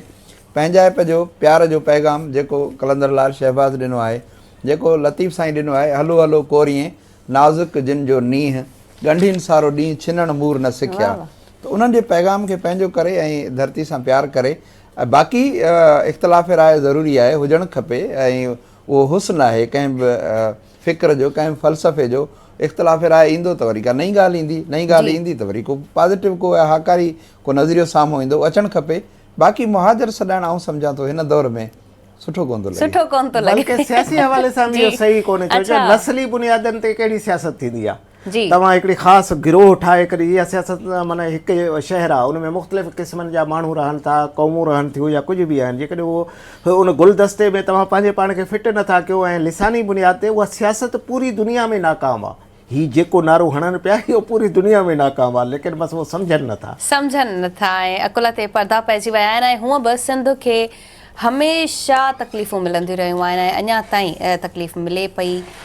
सिंध बर्दाश्त करे पई, सिंध जो माण्हू बर्दाश्त करे पियो। इन में हिकिड़ी ॿी ॻाल्हि असीं ऐड कंदासीं त असांजी ॿोली जंहिं ते हमला थियनि पिया, छा हमला ॿाहिरियां थियनि पिया या असीं पाण ई पंहिंजी सिंधी ॿोलीअ ते हमले आवर थिया आहियूं, हमिलो कयूं पिया, असीं उनखे ग़लति तरीक़े सां इस्तेमालु कयूं पिया। चेयरमैन सिंधी लैंग्वेज अथॉरिटी आहिनि डॉक्टर शेर साहब, डॉक्टर शेर मेहराणी खां पुछंदासीं त हिन वक़्तु सिंधी लैंग्वेज ते कहिड़ो तव्हां कमु कयो पिया? महिरबानी, ॾाढो अहम सुवालु तव्हां पुछियो आहे। हक़ीक़त में हर दुनिया जी ॿोली जेका बि आहे उनखे ललकारूं आहिनि। जी उन खे मसइला दरपेश आहिनि, छाकाणि त असां हिकु अहिड़े दौर में दाख़िल थी चुका आहियूं जेको अध खां घणो मशीनी आहे। हिकिड़े मशीनी दौर में असां दाख़िल थी चुका आहियूं। पोस्ट मॉडर्निज़म खां बि आउं सम्झां थो अॻिते जो अल्ट्रा मॉडर्निज़म जो दौरु आहे, उन दौर में असां दाख़िल थी चुका आहियूं, जिते इन दुनिया जे बल्कि ज़िंदगी जे हर शोबे खे मुतासिर कयो आहे हिन दौरु, उते हुन ॿोली खे मुतासिर कयो आहे। ॿोली ख़ासि तौर ते निज त रही कान्हे का, ऐं निज रहंदी बि कोन, फितरी अमल आहे भई जेकॾहिं निज हुजे हा त हज़रत आदम अलैहिस्सलाम जी हिकिड़ी ॿोली हुई ऐं उहा ई अॼु ॾींहं ताईं हुजे हा। माण्हू जीअं वधनि था वेझनि था त ॿोलियूं वधीक ठहनि थियूं, वॾियूं ॿोलियूं नंढा लहजा ठाहींदियूं आहिनि ऐं लहजा अॻिते हली ॿोलियुनि में तब्दील थी वेंदा आहिनि। त ॿोलियुनि जो उसरणु निसरणु फितरी अमल आहे ऐं उनखे रोके कोन थो सघिजे। पर हिते जेको हिन मशीनी दौर में ॿोली जो हिकिड़ो जेको ईअं सम्झो त मिक्सचर ठाहियो थो वञे, हिकिड़ो महलूल ठाहियो थो वञे, इहो दुरुस्त कोन्हे को। फितरी तौर ते जेकॾहिं तव्हां ॻाल्हायो था हिन में अंग्रेज़ी जा लफ़्ज़, उर्दू जा, अरबी जा, फारसी जा लफ़्ज़ हिते अची था, छाकाणि त इहे पाड़ेसरी ॿोलियूं आहिनि। असां जंहिं जाइ ते कमु कयूं था उते हिक खां वधीक ॿोलियूं ॻाल्हाइण वारा माण्हू रहनि था। असां मार्केट में वञूं था त उते बि असांखे ॿियूं ॿोलियूं मिलनि थियूं। असां ॿाहिरि निकिरूं था त असांखे ॿियनि ॿोलियुनि सां वाइपो पए थो। त ईअं ॿोलियुनि जो हिक ॿिए सां वेझो अचणु फितरी अमल आहे। जीअं माण्हू हिक ॿिए जे वेझो अचनि था, ॿोलियूं बिल्कुलु ईअं ई हिक ॿिए जे वेझो ईंदियूं आहिनि, त उहो फितरी अमल आहे। पर उन ॿोली में हथु वठी लफ़्ज़ टुंबणु ऐं मसनूई तरीक़े सां, हथरादू तरीक़े सां, इहो दुरुस्त कोन्हे को। असांखे छा करणु खपे? असांखे हिन वक़्तु हिकु त पंहिंजे ॿारनि ॾांहुं तवजो ॾियणु खपे, घणो ध्यानु उन नसुल लाइ ॾियणु खपे, छाकाणि सुभाणे इहे ई मामार हूंदा, इहे ई हूंदा जेके असांजी शनाख़्त जो हवालो बणिबा। असां जीअं पंहिंजो जेको असांजा अबा हुया, वॾा हुया, असांजा अबा ॾाॾा हुया, असां उन्हनि जे विरसे खे खणी अॻिते हलूं था पिया। विरसो सिर्फ़ु दौलत जो कोन हूंदो आहे, विरसो सकाफ़त जो बि हूंदो आहे, ऐं ॿोली सकाफ़त जो सभिनी खां वॾो अहम अंसर आहे। ऐं बल्कि अॼु जा साइंसदान त इहो था चवनि त खाधे पीते पहिरण खां पोइ जंहिं शइ खां सवाइ माण्हू नथो रही सघे उहा ॿोली आहे। छाकाणि तव्हां ॿोली खसे छॾियो कंहिंखां त गुंगो माण्हू केसीं ताईं रही सघंदो, ऐं हू जॾहिं हिक ॿिए सां न ॻाल्हाए सघंदो त मुंहिंजे ख़्याल में हुनजो जियापो ॾुखियो थी वेंदो। त ॿोली खे बचणु खपे, ॿोली खे बचाइणु खपे। ख़ासि तौर ते इंफॉर्मेशन टेक्नोलॉजी जे हिन मशीनी दौर में असांखे ॿोली बचाइणु इंतिहाई ज़रूरी आहे। हीअ मशीनूं, इहे गैजेट्स, इन्हनि सां असांखे ॿोली जी वाक़फ़ियत कराइणी पवंदी, जेका वाक़फ़ियत असां करायूं बि पिया। अच्छा, कीअं करायो पिया? डॉक्टर शेर साहब जन खे मां हिते रोकींदमि, वापसि अची करे हिन खां सवाल जो जवाबु वठंदासीं त कीअं पंहिंजी सिंधी ॿोली खे हिन जदीदी टेक्नोलॉजी दौर में बचाए सघूं था। वक़्तु आहे नंढड़े ब्रेक जो, केॾा न वञो, वापसि था अचो। मरिका नाज़रीन, हिकु भेरो ॿीहर मॉर्निंग विथ आवाज़ प्रोग्राम में असांजे प्रोग्राम जा स्पॉन्सर आहिनि टपाल मेज़बान, सिंध की नंबर 1 चाय। टपाल मेज़बान जश्न जमालों में अब आप मिल सकते हैं अपने favourite game show host Zuhaib चांदी और राजा मेमन से। टपाल मेज़बान जश्न जमालों टीवी गेम शो में अब आपके साथ होंगे आपके फेवरेट टिकटॉकर्स भी और आपके फेवरेट सिंधी सिंगर्स भी। सो पीते रहें टपाल मेज़बान। जी डॉक्टर शेर साहब, असीं पंहिंजी लैंग्वेज खे, सिंधी लैंग्वेज खे कीअं बचाए सघूं था हिन जदीद टेक्नोलॉजी दौर में? बिल्कुलु। असां छाकाणि त असां जीअं सुबुह जो उथूं था त सभिनी खां पहिरियां असां मोबाइल था खणूं। बिल्कुलु, इहो फितरी थी वियो आहे। अॻे कोन हुयो, पर फितरत माण्हू जी तब्दील थिए थी। अॻे उथण सां माण्हू अला रसूल जो नालो खणंदो हुयो, त हाणे अला रसूल जे नाले खणण खां पहिरियां असां मोबाइल था खणूं त छा को मैसेज आयो, न आयो, छा, छाकाणि त असां हिन सां ॻंढिया पिया आहियूं ऐं इन जे तुफ़ैल असां समूरी दुनिया सां ॻंढिया पिया आहियूं। त इन में असांखे ॿोली महफ़ूज़ करणी आहे। इन सां असांजी जेका ॿोली फ्रेंडली जेसि ताईं न हूंदी त आउं सम्झां थो त ॿोली में ॾुखिया वेंदा। इन जे लाइ असांखे छा करणु खपे? असां ख़ासि तौर ते सिंधी ॿोली जे बाख़्तियार इदारे जे तरफ़ां असांजे भरिसां ई असांजो ईअं सम्झो त भाउ इदारो आहे Abdul Majid Bhurgri institute of language engineering, उन सां गॾिजी करे असां कुझु MOUs उहे सयूं कयूं आहिनि। असां जेको हिन वक़्तु कमु करे रहिया आहियूं, जीअं तव्हां आईफोन खणो था त उन में जेका सिंधी ॿोली आहे उहा सही नथी पए। तव्हां फेसबुक खोलियो आईफोन ते त तव्हांखे जेको आहे सो टुटल फिटल फॉन्ट मिलंदा। असांजो पहिरीं कोशिशि इहा आहे त तमामु जल्द, बल्कि महीने खनि जे अंदरि ई अंदरि इहो तव्हांखे उते लिखत जेका सिंधी जी आहे उहा दुरुस्त माना में तव्हांखे मिली वञे। सभिनी जेके तरक़ी कयल ॿोलियूं आहिनि, ख़ासि तौर ते अंग्रेज़ी, तव्हां अंग्रेज़ी में ॻाल्हायो मोबाइल सां, तव्हांखे अंग्रेज़ी में वरंदी ॾिए थो। सिंधी में इहो जेको आहे सो ॻाल्हाइण वारो सिस्टम अञा एतिरो सुठो न आहे। त असां हिन ते कमु पिया कयूं त तव्हां अंग्रेज़ी में ॻाल्हाइण जे बजाए हिन मशीन सां तव्हां सिंधी में ॻाल्हायो ऐं तव्हांखे जवाबु सिंधी में ॾिए। इहो हिन ते असांजो कमु हले पियो। तव्हांजो किताबु सिंधी में लिखियलु हुजे, तव्हां चओ त भई आउं पढ़ां कोन थो ऐं हिन मशीन खे चओ त इहो किताबु मूंखे पढ़ी ॿुधाए। अंग्रेज़ी में कमु करे पियो इहो सॉफ्टवेयर, असांजो इहो कमु कोन पियो करे। असांजो हिन ते कमु हलंदड़ आहे ऐं सुभाणे तव्हांखे इनशाला इहो जेको आहे सो किताबु सिंधी जो को बि ॾियोसि तव्हांखे उहो पढ़ी ॿुधाईंदो त भई हिन में हीउ लिखियलु आहे, ऐं सिंधी में पढ़ंदो। त असांजी कोशिशि आहे त हीअ जेके बि गैजेट्स आहिनि, जेके बि मशीनूं आहिनि, इन्हनि सां सिंधी ॿोली जी वाक़फ़ियत करायूं, इन्हनि जो चैटबॉट ठाहियूं। ऐं चैटबॉट ठहियो बि आहे पर अञा हिनखे वधीक अपडेट करण जी ज़रूरत आहे। उन ते असांजो कमु हले पियो ऐं मुख़्तलिफ़ वेबसाइट ते फ़र्ज़ु कयो तव्हां गूगल क्रोम इस्तेमालु था कयो, उते सिंधी जो को लफ़्ज़ अची वियो तव्हांखे सम्झ में नथो अचे, उन ते वञी राइट क्लिक कयो त उन सां गॾु माना सिंधी में अची वञे। अंग्रेज़ी जो कोई लफ़्ज़ आहे तव्हांखे उते कोन थो अचे, डिक्शनरी में वञण जेतिरो टाइम कोन्हे को, उते ई तव्हां राइट क्लिक कयो त उन में सिंधी माना उन में अची वञे। त ईअं इहे मुख़्तलिफ़ रिथाऊं आहिनि असांजो जिन ते कमु हलंदड़ आहे ऐं उमेदु आहे त इहो जल्दी तव्हांखे इन जो नतीजो मिलंदो ऐं बल्कि सुतत ई इन जो तव्हांखे हिन ई साल घणियूं शयूं असां जेके प्लान कयूं आहिनि तव्हांखे इनशाला बहितरीन नज़र ईंदी। ए बी लाशारी साहब जन खां बि ज़रूरु इहो सिंधी लैंग्वेज जो सवाल पुछंदासीं, छो त नव किताब ए बी लाशारी साहब जन लिखिया आहिनि। हिन वक़्तु criminology Karachi university criminology department सां बि रिलेटेड आहिनि, उते खोड़ सारो कमु कनि था, अदब जे हवाले सां कमु कनि था। शाह लतीफ़ जो किताब बि हिननि ट्रांसलेट कयो आहे। सो सिंधी अदब, सिंधी लैंग्वेज खे ख़तरो आहे, कीअं बचाए सघूं था, छा सम्झो पिया? ख़तरो त ख़ैर न चऊं छो जो सिंधी लैंग्वेज खे को ख़तरो कोन्हे। अलबत्ता हिकिड़ा मसइला आहिनि, प्रॉब्लम्स आहिनि, उनजो इदराक ज़रूरी आहे। मसइला ख़तरे में तब्दील नथा थी सघनि? बी साहब छा सम्झो था? मसइले जी डेफिनेशन ई आहे त हर उहो अमल जेको हल थी सघे।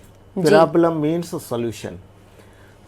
जॾहिं प्रॉब्लम सॉल्यूशन खां निकिरी वञे त उहो ख़तरो बि न बल्कि शइ तबाह थी वेंदी। अच्छा, पोइ तबाही जे तरफ़ वेंदो आहे। त सिंधी लैंग्वेज में जेके ॾिठो वञे त असांजो जेको अॼु जो पढ़ियो लिखियो माण्हू आहे, अदीब आहे या नौजवान आहे, उनखे इदराक आहे। छो जो उहे क़ौमूं पंहिंजो वजूद या उहे ॿोलियूं पंहिंजो वजूद विञाए वेंदियूं आहिनि जंहिंखे इदराक न हूंदो आहे। उहो माना उनजे माइंड में इहा शइ न हूंदी आहे त माना असांखे बीमारी जी ख़बर आहे, उन करे असां उन ते कमु कयूं था। जीअं हाणे डॉक्टर साहब इहा ॻाल्हि कई न, सिंधी लैंग्वेज अथॉरिटी में जॾहिं खां डॉक्टर साहब आया आहिनि त इहो पूरी कोशिशि कनि पिया जीअं हीअ अॼु ॻाल्हियूं ॿुधायूं। बाक़ी लैंग्वेज जीअं साईं चयो त डायनामिक आहे न, दुनिया में तब्दीली ईंदी रहंदी आहे, तग़य्युर खे नथा रोके सघो। सही थींदो इहो आहे जेका ज़बान, जेका ॿोली घणी मज़बूत हूंदी आहे, उनमें छा आहे जो उनजे पंहिंजे वजूद खे को ख़तरो न हूंदो आहे। उन मां जेके ॿियूं ॿोलियूं ठहनि थियूं, लहजा ठहनि था, अॻिते हली करे वरी उहे बि उन जा ई लहजा सॾिबा। जीअं असांजी सिंधी में जेकॾहिं ॾिठो वञे मारवाड़ी आहे लहजो आहे, या जीअं असांजा उत्तर वारा ॿिए नमूने ॻाल्हाइनि था सिंधी वारा, त असां उन्हनि खे ॿुधी करे सम्झी था वञूं त हीउ माण्हू किथां जो कीअं आहे। त इन्हनि इहे शयूं जेके आहिनि इहे हिकु क़िस्म जो वाधारो आहे। हा, जेकॾहिं तव्हांखे इदराक न हुजे ऐं तव्हां हिन ॻाल्हि जे बारे में सोचियो ई न, तॾहिं मसइलो आहे। त असांजी सिंधी जे बारे में सोच मौजूदु आहे, असांजा इदारा कमु कनि पिया। ऐं नौजवाननि लाइ बि जीअं हाणे तव्हां ॻाल्हि कई, घर में जेकॾहिं को आहे ॿार त उनखे माना सवाल करण जो हिकिड़ो ओलड़ो मौजूदु आहे, त इहे सभु हिकिड़े रोशन ख़्याली वारियूं ॻाल्हियूं आहिनि। त इन लिहाज़ सां जेकॾहिं ॾिठो वञे त सिंधी ज़बान, सिंधी कल्चर एतिरो त स्ट्रांग आहे। तव्हां ॾिसो, तव्हांजी अजरक अॼु दुनिया जे कुंड कुड़छ में माण्हू पाइनि, बिल्कुलु माना को कहिड़ी बि ज़बान सां बतायो, जर्मन आहे अजरक ओॾियूं बीठो आहे। इहो छा आहे? तव्हांजो कल्चर जी इनहांसमेंट आहे, उहा इनशाअल्लाह थींदी साज़न ते अचो। बोणीडो हाणे हिन वक़्तु माशाअल्लाह सां यूनेस्को में कल्चर डिपार्टमेंट जे तरफ़ां साईं ज़ुल्फ़िकार अली शाह साहब मिनिस्टर कल्चर ऐं हिदायतुल्लाह राजड़ ख़ासि तौर ते असां हिननि खे सलाम पेश कयूं था, जिन हिन खे हिन साज़ खे आलमी इदारे में सिंध जो साज़ करे महफ़ूज़ कराए छॾियो आहे। ऐं हाणे उनखे वधाइण जे लाइ पहिरियां हिकिड़ो माण्हू वञी बचियो जेको वॼाए पियो, हाणे हुन सां गॾु ॿियो दोस्त आहे उहो, ऐं हाणे यकीनन हाणे इहो असांजो कल्चर आहे, इहो हिकिड़ो असांजो टेंजिबल कल्चर आहे जंहिंखे असां छुही सघूं था। त इन में उहो साज़ में उहो जेका हिकिड़ी रम्ज़ आहे, फूक वारा साज़ हूअं ई सुरीला हूंदा आहिनि ऐं माण्हू खे अलाए केॾांहुं वठी वेंदा आहिनि। लतीफ़ साईं जीअं चयो आहे त वॾेल थी वायूं करे कुठल कूकारे, हुन पन पंहिंजा सारिया ही हंजूं हॾनि लाइ हारे। जीअं रूमी साहब जो हिकिड़ो आहे शेर, बेशनवाज़नी में हिकायत ची हिकायत मी कुनद व जुदाई हा शिकायत मी कुनद। बांसुरी जो आवाज़ु ॿुधो उहा छा थी चए, असल में बांस खां कटिजण जे ॾुख में रोए थी।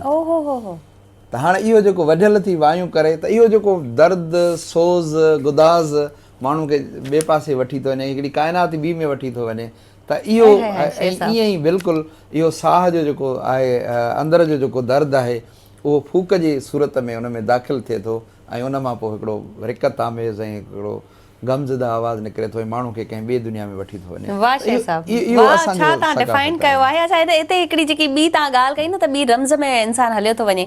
कलंदर लाल शहबाज धमाल जी ॻाल्हि कंदासीं, जेके हुते माण्हू अची झूमनि था, जेके पंहिंजी रम्ज़ में अलाए केॾां हलिया वेंदा आहिनि। हिन धमाल जो छा कॉन्सेप्ट आहे, थोरो मां हिन बारे में पुछंदमि। ॾिसो, असल में बुनियादी तौर ते असां हिन खे जेकॾहिं नफ़्सियाती तौरु खणूं जी त धमाल बीट आहे हिकिड़ी, ऐं बीट माण्हूअ जे लाशूर में वेठल आहे। हर्ट बीट, माउ जी हर्ट बीट, जॾहिं हू माउ जे शिकम में आहे, पेट में आहे ऐं हू उनजो सेंस डेवलप थियणु शुरू थी वञे थो 4 महीननि खां पोइ, त ऐं माउ जी जेका दिलि जी धड़कन आहे हू ॿुधणु शुरू करे थो ऐं उहा माउ जी जेका दिलि जी जेको धक धक आहे उहो उनखे आरामु ॾिए थो। तव्हां कॾहिं ॾिठो आहे त ॿारु जेको नंढड़ो रोअंदो आहे उनजे सीने ते थोरी थपकी ॾिबी आहे त उहो सुम्ही रहंदो आहे। उहा थपकी असल में माउ जी हर्ट बीट खे महसूसु कंदो आहे ॿारु। हुनखे लॻंदो आहे त आउं उते आहियां जिथे पुरसुकून आहियां, जिथे का मूंखे तकलीफ़ कान्हे का, ऐं ख़ुदि जन्नत जो तसवुर बि माउ जे शिकम मां वरितलु आहे त जिते बिना घुरण जे सभु कुझु मिली वञे, जंहिंजी ज़रूरत थी उञ थी लॻे उहा पूरी थी वञे, बुख थी लॻे उहा पूरी थी वञे। त उहो जेका हर्ट बीट जो तसवुरु आहे, धमाल में बि उहो हर्ट बीट आहे। उहो जॾहिं धदको थिए थो धमाल जो, माण्हू उन रम्ज़ में पहुची थो वञे, उन जाइ ते पहुची थो वञे जिथे का तमन्ना कान्हे, जिथे का आरज़ू कान्हे। माण्हू पंहिंजे वजूद मां निकिरी थो वञे, माण्हू कंहिं ॿिए दुनिया में पहुची थो वञे जिथे वजद आहे, जिथे वजदान आहे, जिथे जन्नत जो तसवुरु आहे। ऐं इहा ई धमाल आहे जेका माण्हू खे होॾां वठी थी वञे, ऐं इहा ई धमाल आहे जेका माण्हू खे माणपो सेखारे थी, माण्हू में प्यारु ओते थी, माण्हू खे पुरमुन ठाहे थी। इन ते हिकिड़ो जदीद तजुर्बो बि थियो हुयो जेको ॿाहिरीं कंहिं यूनिवर्सिटी में कयो वियो। उहो विया ज़ू में, चिड़ियाघर में, उते हुननि वायलिन वञी वॼाई शींहं जे अॻियां। शींहं जेको खूनखार जानवर आहे, गोश्तखोर जानवर आहे, उनजे अॻियां जॾहिं वायलिन वॼाई त जेको कावड़ में उन वक़्तु शींहं हुयो उहो होरियां होरियां हुनजी कावड़ ख़तमु थी वियो। हुन जॾहिं उहा आवाज़ु ॿुधो त हुनजे आवाज़ जे करे हुनजी जेका सो उन में हिकिड़ी माठार पैदा थी वई। त हीअ धमाल माण्हू खे पुरमुन ठाहींदी आहे, ज़हनी तौर ते फ्रस्ट्रेशन मां ॿाहिरि कढंदी आहे, मुंझारनि मां ॿाहिरि कढंदी आहे ऐं माण्हू खे माण्हू थियण में मददगार ॾींदी आहे। वाह बेहतरीन। एबी साहब मां तव्हां खां बिल्कुलु पुछां पई त धमाल जो कांसेप्ट तव्हां वटि कीअं आहे? ॾिसो, आम तौर ते जेके मौसीक़ी जा ॼाणू आहिनि उहे ॿ ॻाल्हियूं कंदा आहिनि त बेसुरो त हली सघे थो पर बेतालो नथो हली सघे। त जेकी हीअ धमाल आहे न, धमाल में दरअसल ताल आहे, ताल जो कमाल आहे। त पोइ उनजे करे छो जो इहे जीअं साईं बीट जी ॻाल्हि कई न, असांजो जेको आमतौर ते दफ़ हुजे थो, दोहल हुजे थो, तबलो हुजे थो, इहे जेके आहिनि न इहे ताल आहिनि, सुर जी सपोर्ट कंदा आहिनि ऐं इहे बाक़ी हार्ट बीट सां जेके आहिनि सो रिलेटेड आहिनि। त धमाल जो कमाल आहे। पोइ रूहानी कैफ़ियत आहे, हिन जे करे अंग्रेज़ गोरा बि मूं कलंदर साईं जे मज़ार ते हिकिड़ो मकालो पढ़ियो, हुन में मूं इहा ई ॻाल्हि कई हुई त ॾिसो त हीअ जिन खे सम्झ में ई नथी अचे सिंधी, लेकिन उहो धमाल ते नचनि था, झूमनि था। त इहो छा आहे? तव्हां धमाल वॼायो, माण्हू जे पेरनि में जेको आहे उन ई वक़्तु चुरपुर शुरू थी वेंदी। धमाल शुरू थियण सां ई माण्हू ॾिसंदो त हुन में वजद में अचणु शुरू थी वेंदो। जीअं न पाणीअ खे बाहि ॾिबी आहे ऐं होरियां होरियां उभरणु शुरू थी वेंदो आहे, त बिल्कुलु ईअं ई तव्हां धमाल वॼायो ऐं माण्हू जे अंदरि में तव्हां ॾिसंदा त उहा शइ होरियां होरियां पंहिंजे वजद मां हिकिड़ी ॿी कैफ़ियत में वञणु शुरू थी वेंदो। त इहो यकीनन असांजो कल्चर आहे, इहो बि असांजो सकाफ़त आहे ऐं सकाफ़त जो ई हिसो आहे। इन जे ई तुफ़ेल असां पुरमन आहियूं, असां ख़ुदकश बमबार न आहियूं, असां सिंधी माण्हू झगड़ालू न आहियूं, असां सिंधी माण्हू झेड़ेकार न आहियूं, असां हमलावर न आहियूं थिया। तव्हां समूरी सिंध जी तारीख़ खणी वञी ॾिसो, 5000 साल 6000 साल पुराणी जेका तारीख़ आहे, सिंध कॾहिं बि कंहिं मुल्क ते हमिलो कोन्हे कयो, हमेशह हिन ते हमला थिया आहिनि। हीउ पुरमुन ख़ितो रहियो। ऐं चवंदो आहियां त हीअ मासूम धरती आहे जंहिं सभिनी खे पंहिंजी झोली में जायूं ॾिनियूं आहिनि, जीअ में जायूं ॾिनियूं आहिनि, उनखे सिंधूअ जो मिठो पाणी पीआरियो आहे, निम जी थधड़ी छांव उन्हनि खे आछी आहे, ऐं हितां जे कप जो मलमल कपिड़ो पारायो आहे। इन खां वधीक ही धरती छा थी ॾेई छा सघे? थी ॾेई सघे? पनाह खां वधीक का ॿी का अहिड़ी शइ असां वटि न आहे वाक़ई जेका सिंध धरती न ॾिनी हुजे, पर सिंध धरती हर शइ ॾिनी आहे। बिल्कुलु अमन प्यार मोहबत त ॾिनी आहे, पर महिमान नवाज़ी बि सिंध मां हले पई। बिल्कुलु असांजा जेके बि बुज़ुर्ग आहिनि उन्हनि जे अगरि दरगाहुनि ते वञूं पिया, जीअं कलंदर लाल शहबाज़ जो अॼु उर्स थींदो एबी साहब, त उतां बि कोई बुखियो न वेंदो। बुखियो न वेंदो, उन्हनि खे नंगर मिलंदो। ऐं इहो नंगर जो ई कॉन्सेप्ट आहे वरी असांजे ओताकनि में, असांजे ॻोठनि में अॼु बि होटल कोन्हनि। तव्हां हलिया वञो तव्हांखे मानी बि मिलंदी, चांहि बि मिलंदी। फ्री फूड जो तसवुरु सॼी दुनिया में कोन्हे को, त फ्री फूड तव्हांखे मिले सॼी दुनिया में। तव्हांखे इहो सिंध जे ओताक जे कल्चर में आहे त तव्हांखे जेको आहे सो उते मुफ़्त में रिहाइश बि मिलंदी ऐं उते मुफ़्त में खाधो बि मिलंदो। ऐं तव्हां जेॾांहुं जो तवाक़ुफ़ हुजो ज़रूरी कोन्हे को, तव्हां जिथे वञो हर घर जे ॿाहिरां ॿियो न त पाणी जो मटु भरियल हूंदो, हिकिड़ी खट पई हूंदी, ओताक न हूंदो ठहियल त वण जे हेठां इहो ज़रूरु पियल हूंदो, पाणी जो मटु भरियो पियो हूंदो, उते हिकिड़ी खट पई हूंदी ऐं विहाणो पियो हूंदो। माण्हू जेको मुसाफ़िर अचे पाणी पीए घर वारे खे सॾींदो, उतां मानी गिरह हुनखे मिली वेंदो, पंहिंजी राति कटे उतां भले वेंदो हले। त इहो तसवुरु सिर्फ़ु हिन मासूम धरती में ई आहे, हिन मासूम धरती में आहे ऐं हमेशह रहंदो। असीं इहो ई चवंदा आहियूं त सिंध धरती हर शइ सां माला माल आहे ऐं हिते हर शइ जो तसवुरु हमेशह रहंदो। एबी साहब, जॾहिं असीं इहे सभु ॻाल्हियूं कंदा आहियूं त छा असीं ॿारनि खे पंहिंजनि खे फोकस में रखंदा आहियूं? यानी कि जीअं उर्स मुबारक जी ॻाल्हि हले पई, शाह भिटाई जी ॻाल्हि हले पई, असांजे ॿारनि खे केतिरी इन बारे में नॉलेज आहे ऐं अगरि न आहे त छो? उनजो सबबु इहो आहे जो असां ख़ासि तौर ते जेका आहे अर्बनाइज़ेशन वारी जेको ई मुआशिरो आहे, हिन में अक्सर माण्हू इहो करे थो ॻोठाणी ज़िंदगी खे छॾे शहर में अचे थो ऐं उहो रेफरेंस ग्रुप मां मुतासिर थिए थो, त को हिन जा ॿार इंग्लिश ॻाल्हाइनि था त मुंहिंजा छो नथा ॻाल्हाइनि। ऐं अहिड़े ई नमूने सां जेको तव्हांजो फैशन आहे, इन में बि हिकिड़ी सोशियोलॉजिकल टर्म आहे फेड, उहो अची वियो आहे। मिसाल तौरु अॻु में को कपिड़ा माण्हू पाईंदा हुआ त 6 महीननि ताईं इहो साॻो साॻो कपिड़ो पाइण में माना इहो थींदो। अॼुकल्ह जे हिकु कंहिं दावत में माण्हू वञे थो त इहो कपिड़ो वरी नथो पाए। त इहे असां में रेफरेंस एंड फेड ग्रुप जेके आहिनि उहे असांजे ॿारनि जी ज़बान ऐं असांजे उनजी नॉलेज ते बि असरअंदाज़ थियनि था। जीअं असांजे घरनि में ॿार आम तौर ते उन्हनि खे हिकु त अंग्रेज़ी स्कूल में पढ़ायो थो वञे, ऐं ॿिए नंबर ते हाणे हिकिड़ी कॉन्फ्रेंस थी, उन में मूं सॼा ॾाहा वेठा हुया, प्रोफेसर हायर एजुकेशन कमीशन जो नुमाइंदा हुन में वेठा हुआ, त उते उन्हनि चयो त कहिड़ा चैलेंजिस आहिनि, त मूं उन्हनि खे इहा ई ॻाल्हि कई त तव्हां सभ खां पहिरियों इहो कयो जो तव्हां पंहिंजी एजुकेशन खे यूनिफॉर्म कयो। तव्हांजी जेका प्राइमरी एजुकेशन आहे उहा हिकु जहिड़ी हुजे। तव्हां जेके ही मुख़्तलिफ़ क़िस्मनि जा स्कूल के, इंग्लिश स्कूल के, उर्दू स्कूल के, कहिड़ा माना उनखे तव्हां हिकिड़े नमूने सां कमर्शलाइज़ करे छॾियो आहे। ज़रूरत इन ॻाल्हि जी आहे त गॾु गवर्नमेंट कॾहिं न कॾहिं इहा ॻाल्हि महसूसु करे एजुकेशन इसेंशियल सब्जेक्ट आहे ऐं घटि में घटि प्राइमरी लेवल ताईं हर ॻोठाणो शहर जो जेको बि ॿारु आहे उहो हिकु ज़बान में पढ़े। ठीकु आहे, असां कंहिं मुख़ालिफ़ न आहियूं, न उर्दू जा न इंग्लिश जा, पर जेका असांजी जेका सिंधी लैंग्वेज आहे उहा सिंधी लैंग्वेज इसेंशियल हुजे पूरे सूबे में, ॻोठ में बि साॻी हुजे, शहर में बि साॻी हुजे। इन नमूने सां इहा थी गवर्नमेंट जी जवाबदारी।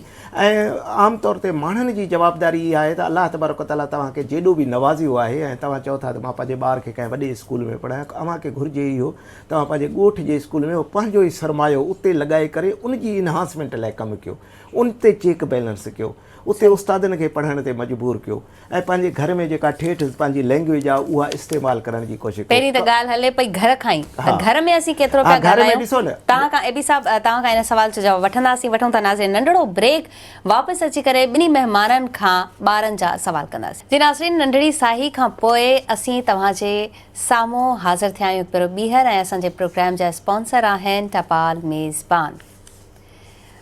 ॻाल्हि हले पई ॿारनि जे हवाले सां त पंहिंजे घर खां ई छो न शुरूआति कजे पंहिंजी ॿोलीअ जी, पंहिंजे कल्चर जी।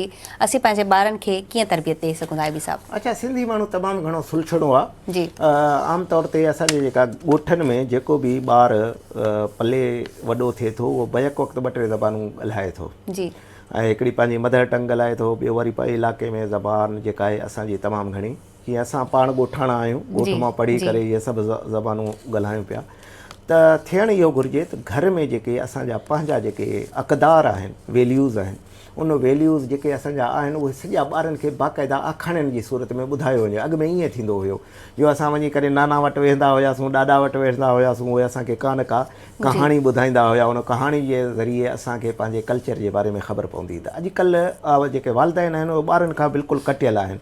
ॾिठो इहो वियो आहे त नंढड़ो ॿारु जेको मोबाइल दिमाग़ी तौर ते अफोर्ड नथो करे सघे, उनजे हथ में मोबाइल ॾेई छॾियो, हिक खां ॿी शइ उन में इन्वॉल्व थियो वञे। थियणु इहो घुरिजे त ॿारनि ते तमामु घणी नज़र रखिजे। हिकु त उन्हनि सां पंहिंजी जेका ज़बान आहे उन जे अहमियत जे बारे में, पंहिंजे कल्चर जे अहमियत जे बारे में, ऐं असांजी जेका हिस्ट्री आहे, आमतौर ते असांजो जेको ॿारु आहे उनखे ख़बर ई नथी हुजे त 1975 सालनि में पाकिस्तान ठहियो आहे त पाकिस्तान खां अॻु में छा हुयो, या मिसाल तौरु कराची आहे, हैदराबाद आहे, हैदराबाद जो पुराणो नालो छा हो, इहे शयूं असांखे नंढपिण में वॾा ॿुधाईंदा हुया। त अॼुकल्ह इहो न पियो थिए। त हिन तव्हांजे प्लेटफॉर्म जे थ्रू ऐं हर उन वालदेन जे लाइ, भाइरनि जे लाइ, भेनरूं जेके घरनि में वेठियूं आहिनि, उन्हनि खे इहो चवंदुसि त उहे हिकु त बाअदब लैंग्वेज ॻाल्हाइनि पंहिंजे ॿारनि सां, ऐं ॿियो त जेके असांजा अक़दार आहिनि उहे उन्हनि खे सेखारण जी कोशिशि कनि। त इन सां ई ॿोली बि बची सघे थी, कल्चर बि बची सघे थो, ऐं जेका माउ ॿोली में शयूं सम्झायूं वेंदियूं आहिनि उहे देरपा बि हूंदियूं आहिनि ऐं इंसान जे दिलि ऐं दिमाग़ ते असरु कंदियूं आहिनि। त ॿारनि जे लाइ इहो घर जो जेको माहौल आहे उहो सुठो हुजणु खपे, उन सां बहितरी ईंदी। डॉक्टर शेर साहब, तव्हां असांजे सिंध हुकूमत सां खोड़ सारो कमु कयो आहे ऐं तव्हां मेलनि ते वेंदा रहंदा आहियो। जीअं हाणे उर्स मुबारक शुरू थियो आहे, खोड़ सारी बदनज़मियूं नज़र ईंदियूं आहिनि। केतिरियूं ई सही करण जी कोशिशि कंदी आहे हुकूमत पंहिंजी सतह ते, पंहिंजे लेवल ते, या वरी असांजा डिपार्टमेंट कमु कंदा आहिनि। पोइ बि थियणु छा घुरिजे? जॾहिं इहे असांखे बदनज़मी न नज़र ईंदी, पोइ ई असीं चवंदासीं त हा हाणे सुकून वारो माहौल ऐं सुठो माहौल आहे। असल में इन ते ॻाल्हाइण खां पहिरियां ॿारनि जे हवाले सां उन ते थोरो ॻाल्हाइणु चाहींदुसि। असां ॿारनि जे मामले में संजीदा न हूंदा आहियूं। सही। मुख़्तलिफ़ मामलनि में माना छॾेसि ॿारु आहे, या इवन जेकॾहिं को वॾो ग़लती कंदो आहे त तूं त ॿाराणी थो करीं। माना ॿाराणी मां मुराद ई असांजी आहे त इहा ॻाल्हि आहे जंहिंखे को वैल्यू न आहे ॾियणो, जंहिंखे का अहमियत न आहे ॾियणी। असां आमतौर ते ईअं चवंदा आहियूं बाबा ॿारु आहे बसि, ख़ैरु आहे। असांखे हक़ीक़ी माना में अहमियत उनखे ॾियणु खपे। जेसीं ताईं असां उनखे नफ़्सियाती तौर ते मज़बूत न ठाहींदासीं, ऐं नफ़्सियाती तौर ते ॿारु नंढपिण खां ई जेकॾहिं हू असां उन ॾांहुं असां तवजह ॾींदासीं, 2 सालनि जे ॿारड़े जी नफ़्सियात डेवलप थियणु शुरू थी वेंदी आहे। हाणे असां ते डिपेंड थो करे त असां उनखे बहादुर था ठाहियूं, मसइलनि खे मुंहुं ॾियण वारो था ठाहियूं, या असां उनखे ड्रिजणो था ठाहियूं, भउ था ॾियूं। असां त अक्सर भउ ॾियारे उनखे निंड कराईंदा आहियूं, हेदो अचे उनखे सुम्ही पओ। ॿार खे डपु न ॾियो, ॿार खे बहादुर ठाहियो, ॿार खे ख़ुददार ठाहियो, ॿार खे घुरण जी आदत न विझो। त इहे जेके नंढड़ियूं नंढड़ियूं शयूं आहिनि, तमामु नंढड़ियूं शयूं आहिनि, पर इन सां ॿार जी नफ़्सियात ठहंदी आहे। असांखे ईअं न कजे ॿार सां त अचो त तोखे सेखारियां थो, अचो त तोखे पढ़ायां थो, ईअं चइजे न। बिना चवण जे हुनखे सेखारे छॾिजे, बिना पढ़ाइण जे हुनखे पढ़ाए छॾिजे, ऐं इहा शइ हुनखे ईअं महसूसु न थिए मूंखे पढ़ायो थो वञे। सही। जॾहिं असां चवंदा तोखे सेखारियूं था त ॿारु उहा दिलचस्पी न वठंदो, ॿारु बाग़ी थींदो। पर जॾहिं असां अहिड़ो अमल कयूं जंहिंमें सिखणु ख़ुदि ब ख़ुदि शामिलु हुजे, त हू ॿारु सिखंदो ऐं शौक़ सां सिखंदो। ऐं असां वटि त वॾा वॾा थेला पकड़ाए ॿारु वीचारो खणी कोन थो सघे, एॾा वॾा थेला उहो पहिरें ॿिए टे दर्जे वारे ॿार खे खणाए था छॾियूं। इन जे बदिरां असांखे खपे, जीअं जापान में आहे प्राइमरी जा क्लासिस घटि, फील्ड वर्क वधीक थींदो आहे। ॿारनि खे वठी वेंदा आहिनि मुख़्तलिफ़ जायुनि ते, उते वञी उहे शयूं ॾेखारींदा आहिनि त बाबा हीअ उहा मशीन आहे जेका हीअ थी कमु करे, या हीअ उहो कारखानो आहे हिते हीअ थो ठहे। त ॿारनि ॾांहुं असांखे संजीदा रवैयो अख़्तियार करणु खपे। असां जेसीं ताईं बहादुर ॿार, असां जेसीं ताईं सचा ॿार, असां जेसीं ताईं ख़ुददार ॿार न ठाहिया, असां तरक़ी कोन करे सघंदासीं।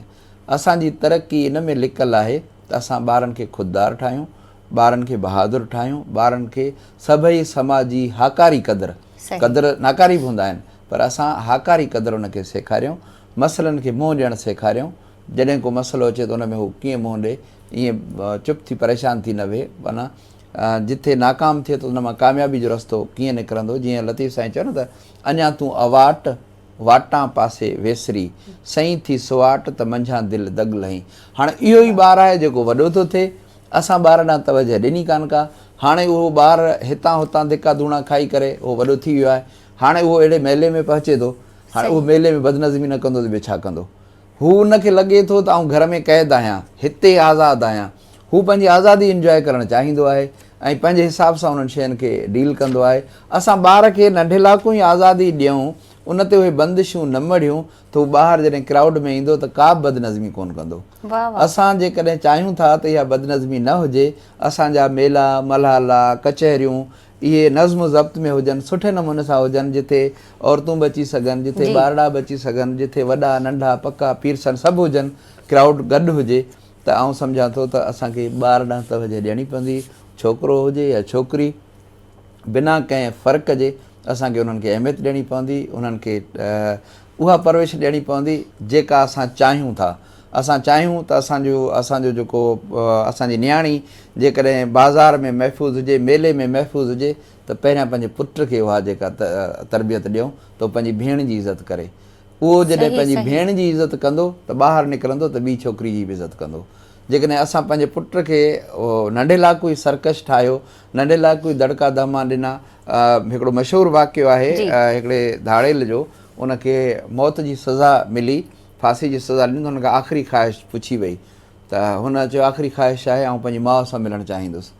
त हुननि जी पोड़ी माउ हुई, उहा हुनखे आई, चयईं त अञा मूंखे वेझो आहे। विच में इहे सलाखूं हुयूं। जॾहिं उहा पोड़ी माउ वेझे आई त हुन पंहिंजो हथु ॿाहिरि कढी हुनजे ॻिची में विधो पंहिंजी माउ जे, ऐं तेसीं ताईं हुनखे न छॾियईं। हालांकि सिपाही घणनि कोशिशूं कयूं जेसीं ताईं उहा माउ मरी न वई। त हुननि खां पुछूं त उएं तूं मोए पियो, पंहिंजी माउ खे मारे छो तो इहे जेको आहे सो पंहिंजी क़यामत कारी कई आहे, हेॾो वॾो गुनाह तो मरंदे मरंदे छो कयो आहे? चई इहो इन जे करे मूं कया त हीअ जेका बि मूंखे सज़ा मिले थी इन जी ज़िम्मेवार मुंहिंजी माउ आहे। ऐं नंढड़ो हुयुसि ऐं पाड़े मां आनो चोरी करे आयो हुउसि। मूं अम्मा खे चयो अची त अम्मा हीअ आनो चोरी करे आयो आहियां। अम्मा मूंखे उहो तरे ऐं ठाहे ॾिनो ऐं मूं खाधो हो। जेकॾहिं अम्मा मूंखे पहिरें ॾींहुं दड़को ॾे हा त इहो चोरी करणु ख़राबु ॻाल्हि आहे ऐं तूं वञा आनो मोटाए ॾेई अचि त आउं चोर न थियां, धाड़ेल न थियां। मूंखे चोर इन माउ ठाहियो ऐं उहो बदिलो अम्मा खां वरितो आहे। त ईअं असां ॿारनि जी जेकॾहिं परवरिश ठीकु कंदासीं त असांजा मेला बि महफ़ूज़ हूंदा, असांजूं नियाणियूं बि महफ़ूज़ हूंदियूं, असांजा पुरअमन माहौल असांखे जेॾा केॾा ॾिसण में ईंदो। डॉक्टर शेर साहब, तव्हां जेका ॻाल्हि ॿारनि खां खणी ऐं मेलनि ताईं खणी वियो, मां मूं वटि लफ़्ज़ न आहिनि। बहितरीनु, माशाल्लाह बहितरीनु। तॾहिं त तव्हां असांजो विरसो आहियो, असांजा बहितरीनु हीरो आहियो असांजे समाज जा। ए बी साहब छा चवंदव, हीउ जेको मेलनि ताईं असीं ॾिसूं पिया त इहे बदनज़मियूं थियनि पियूं, जीअं डॉक्टर शेर साहब जन बि डिफाइन कयो, छा तव्हां बि इहे ई सम्झो पिया त असां वटि एजुकेशन जी कमी आहे? न, बिल्कुलु एजुकेशन त असांजा जेके मेला आहिनि उन्हनि जी जेकॾहिं असां तारीख़ ॾिसूं, जी, तालीम सिर्फ़ु स्कूलनि में न हूंदी आहे, पर असांजो जेको कल्चर आहे उन कल्चर में ई इहे शयूं आहिनि। असांजा जेके आम तौर ते बुज़ुर्गनि ते मेला थींदा आहिनि उनमें तमामु कंहिं बि क़िस्म जी गवर्नमेंट जी इन्वॉल्वमेंट न हुजण जे बावजूदि बि उते तमामु पुरअमन तरीक़े सां प्रोग्राम गुज़री वेंदा आहिनि। जीअं तव्हां बलूचिस्तान में उहो चीज़ल शाह जो मेलो, उते का शइ अहिड़ी न हूंदी आहे, या जीअं बुढल फ़क़ीर जो या खोड़ सारा अहिड़ा आहिनि जेके सरकारी तौर ते मेला नथा हुजनि, उनमें बि हिकिड़ो नज़्मो ज़ब्त हुजे थो। लेकिन प्रॉब्लम उते अचे थो त जेको उन जो मेले जो जेको असुलु रूह आहे उन जे ख़िलाफ़ु जेकॾहिं को मामिलो थिए थो त पोइ उते मसइला पैदा थियनि था। जेकॾहिं बदनज़मी जी ॻाल्हि कजे त उन में कॾहिं कॾहिं ईअं थिए थो जो एडमिनिस्ट्रेशन जॾहिं अचे थी त उहा ख़ासि तौर ते तफ़रीक़ करे थी, कंहिं माण्हू खे रोके थी, कंहिंखे प्रोटोकॉल ॾिए थी। पोइ इंसानु त साॻियो आहे, पोइ उन में प्रॉब्लम पैदा थी वेंदा आहिनि। त को माण्हू में हिकिड़ी अहसास कमतरी पैदा थींदी आहे, या हिकिड़ो माण्हू आहे उनखे इहो उत्साह आहे त मूंखे हर हाल में मज़ार ते पुॼणो आहे ऐं तव्हां उनखे रोके छॾियो त ज़ाहिर आहे ज़ोर लॻाईंदो। त इन में जेको आम तौर ते एडमिनिस्ट्रेशन आहे उनखे थोरो ध्यानु रखणु घुरिजे। ऐं बहरहाल बुनियादी तौर ते जेकॾहिं मेला ॾिठा वञनि त उहो सही हूंदा आहिनि पंहिंजी जाइ ते। उन में जेकॾहिं हाणे बुज़ुर्गनि ते को वञे थो त माना हिकिड़ी ताज़ीम सां वञे थो, दुआऊं करे थो त, ऐं जेको आम मेलो हुजे थो उनखां हटी करे इहे मेला हुजनि था, जीअं कलंदर शाहबाज़ जो आहे, साईं लतीफ़ सरकार जो आहे, त उते प्यार ऐं अमन मुहबत जूं ॻाल्हियूं हूंदियूं आहिनि ऐं असांखे का वॾी बदनज़मी नौजवान असांजो सुलझल आहे। हाणे ताज़ो कल्चर डिपार्टमेंट जे तरफ़ां मच कचहरी थी हैदराबाद में 31 जनवरी ते, त ॾाढो ख़ूबसूरत। उन में हालांकि मच जो तस्वर आमतौर ते आहे औताक सां, औताक माना मर्द, त उते नियाणियूं बि हुयूं, औरतूं बि हुयूं, मर्द बि हुया, नंढा वॾा नौजवान सभु हुआ ऐं ॾाढो ख़ूबसूरत प्रोग्राम थियो। का बदनज़मी कोन हुई, बहितरीनु नमूने सां सभिनी प्रोग्राम इंजॉय कयो ऐं थियो। त ईअं असांजो नौजवान सुलझियल आहे, यूनिवर्सिटीज़ में पढ़े थो पियो, ख़ासि तौर ते जेको शहर जो नौजवान आहे, आउं सम्झां थो सुलझियल आहे ऐं उनजी जेका परवरिश जेका असां चऊं पिया थियणु खपे हितां जो जेको माण्हू आहे उहे करे थो। सही कुझु मसइला ॻोठनि में ज़रूरु आहिनि। ॻोठनि में ज़रूरु आहिनि, उहे कीअं हल थींदा? मां इहो ई सवालु हमेशह कंदी आहियां महिमाननि खां त सिर्फ़ु असीं कराची ते फोकस छो कंदा आहियूं, वॾनि शहरनि ते फोकस छो आहे? सिर्फ़ु असल में मसइलो इहो आहे त ॻोठ में असां ॿार जी अहमियत खे कोन था सुञाणूं। ॿारु सुबुह जो निकिरी वियो घर खां ॿाहिरि, असांखे परवाह ई कान्हे त बाबा केॾांहुं वियो। मर्द पंहिंजे बनी ॿार ते निकिरी वियो, औरत पंहिंजे घर जे कमुकार में लॻी वई, ॿारु केॾांहुं वियो, स्कूल वियो न वियो, किथे रुलणु वियो, केॾांहुं वियो, छा थो करे, असांखे का परवाह कान हूंदी आहे। बसि इहो हूंदो आहे त मानी जे टाइम ते हू अचे छो बुख न लॻी हुजेसि, असांखे इहा परवाह हूंदी आहे। बाक़ी हू कीअं थो रहे, कीअं थो उथे, कीअं थो वॾो थिए, असांखे परवाह न हूंदी आहे। उहो सीअ में वाह में मींहं में पियो थो रुले, असांखे का परवाह न हूंदी। असांखे ॿार तरफ़ ध्यानु ॾियणु खपे। असां जेतिरो ध्यानु आऊं सम्झां थो ॻोठ में जानवरनि जो ख़्यालु रखियो थो वञे न त हीअ पराई पोख में न पए, हीअ बीमार न थिए, हिन जे लाइ असां कयूं ऐं हुनजे गाह पठे जो बंदोबस्तु कयूं था। ऐं सम्झां थो ॻोठ में ॿार जे लाइ एतिरो बि नथो कयो वञे। उहो सुबुह जो जीअं घरां निकिरे थो परवाह ई कान्हे, स्कूल वियो आहे अलाए नाहे वियो, स्कूल वारो उस्ताद जॾहिं ख़त लिखे थो फ़ोन थो करे अॼु त वाह तव्हांजो ॿारड़ो कोन्हे आयो, त असां पोइ था पुछूं छोरो फलाणो केॾांहुं वियो जी। माना असांखे परवाह ई कान्हे का। त असांखे खपे त असां ॿार ॾांहुं तवजो ॾियूं। इहो ई सुभाणे असांजी जाइ ते वेहंदो, इनखे ई सुभाणे सोसाइटी हलाइणी आहे, इनखे ई घरु हलाइणो आहे। जे असां हिनखे अहमियत ॾिनी त असांजी सोसाइटी सुधरी पवंदी। बहितरीन डॉक्टर शेर साहब, ऐं आख़िर में तव्हां ॿिन्ही महिमाननि खां असीं मैसेज वठंदासीं। मैसेज लाज़मी अॼु जे हिसाब सां ऐं कलंदर लाल शहबाज़ जे हवाले सां इंसानियत जो जीअं हुननि दर्स ॾिनो आहे, तव्हां कोई मैसेज ॾियणु चाहियो? यकीनन लतीफ़ साईं हुजे, कलंदर लाल शहबाज़ हुजे या जेको बुज़ुर्ग आहे, उन्हनि जो बदी ऐं इतिहाद जो पैगाम आहे।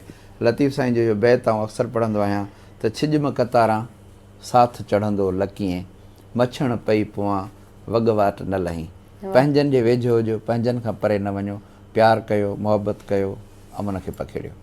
एबी साहब, सुपत भरिया सुपरी कुपत कीम करियो, थोरे घणे ॾींहणे माण्हू वञनि मरियो, वाह वाह, एसी कुर्ब करियो जैसी जीअरा आयो जहान में। त मुहबत कयो, मुहबत विरहायो।